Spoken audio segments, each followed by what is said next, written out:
ever feel, no matter how hard you work on your recovery, no matter how big the changes you've made, someone always finds some tiny, irrelevant, and frankly, stupid thing to criticize and comment about? It happens all the time. Whether you're working on changing a tough behavior or living with psychosis, people often miss the forest for the trees. And today, I want to talk about how we prioritize recovery and how we can respond when people miss the big picture. Hi, I'm Brinen. I'm a psychologist and a co-creator of recovery-oriented cognitive therapy. If you're on a recovery journey, any recovery journey, whether from psychosis, addiction, or another challenging behavior, this channel's for you. Let me share a story. Someone posted online that they had been trying to get healthier.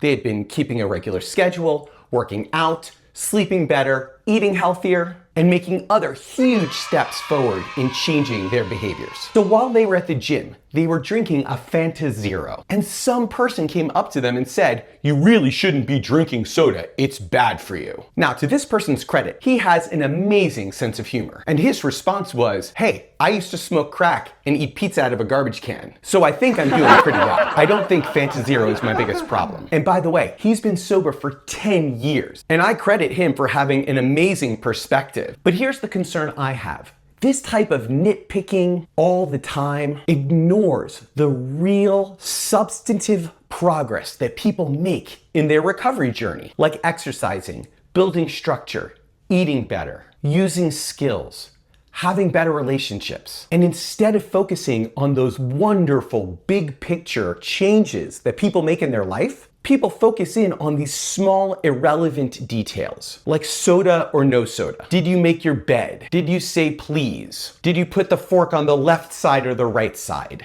And that kind of criticism has two major problems. One, if we don't know where to place our energy, we end up trying to do everything and end up doing nothing. We get burnt out because we focus on every small detail that we're trying to do. Soda, vegetable, stretching.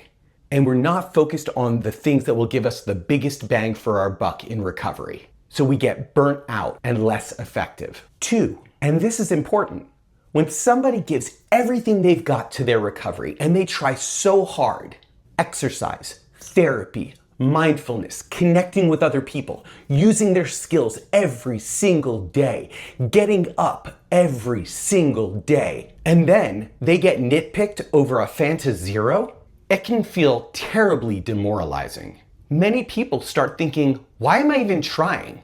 Why am I putting in all of this effort just to get told no matter what I do, it doesn't matter? And then those people start to give up. Now, the person in that story had a great sense of humor, but not everybody we know on their recovery journey has that level of confidence right now. And sometimes those comments sting, and our inner critics pick those comments up and take them for a joyride. So what do we do instead? Step one, focus on the big picture. Prioritize on the behaviors that actually drive recovery, like physical activity, sleep, connection, mindfulness, therapy. Get those in place first. Focus on your big picture. Step two, when someone nitpicks or focuses in on something really small, you can try and use a little bit of humor, and then you can set a boundary.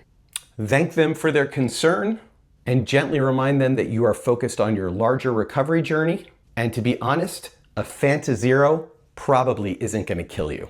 So here's my question for you. What's one big picture behavior that helped you the most in your recovery journey? Share it in the comments below. It might help somebody else who needs a little help in their recovery journey too. And pick up your copy of Living Well with Psychosis from Guilford Press. You can get it at guilford.com or anywhere you buy books. And it's focused on making you the captain of your ship on this recovery journey. And if you find it helpful, please leave a thoughtful review at amazon.com. You can read the first chapter of the book.